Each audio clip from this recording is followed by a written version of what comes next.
New York City is considering another controversial new benefit for migrants. A trio of Big Apple lawmakers want to put mental health coordinators in each of the city's 218 migrant shelters. This could add millions to the growing bill New Yorkers are paying for asylum seekers.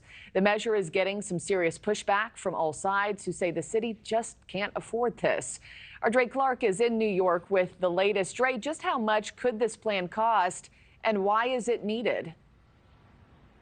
Well, it's a multi-million-dollar plan, and the city says it's needed because many of the migrants are falling into depression when they arrive here in New York City. Meanwhile, behind me, this is the Roosevelt Hotel, where more than 1,000 migrants are now staying. So certainly those therapists or coordinators will be coming here.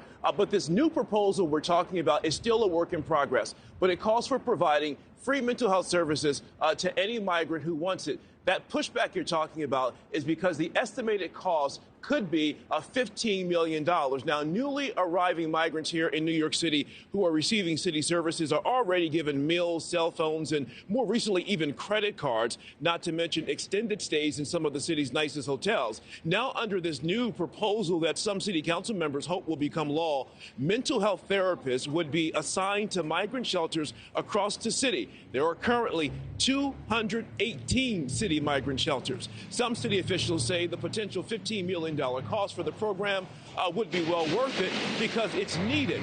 More than 175,000 migrants have come to the city since spring 2022. Now, the New York State Office of Mental Health says 1 out of every 3 asylum seeker or migrant experiences high rates of depression, anxiety, and post-traumatic stress disorder.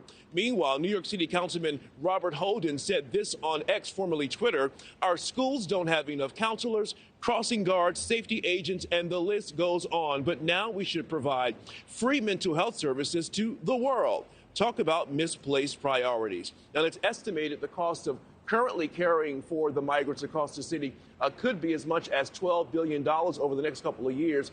The mayor, Eric Adams, continues to implore the White House to please send more money to help offset the high cost of caring for the migrants. Meanwhile, no word on how the mayor feels about this most recent proposal, which again calls for providing free mental health services for all migrants who are interested in having that service. Markie? Yeah, that sticker price just keeps getting steeper and steeper for New York. Dre Clark, thank you so much.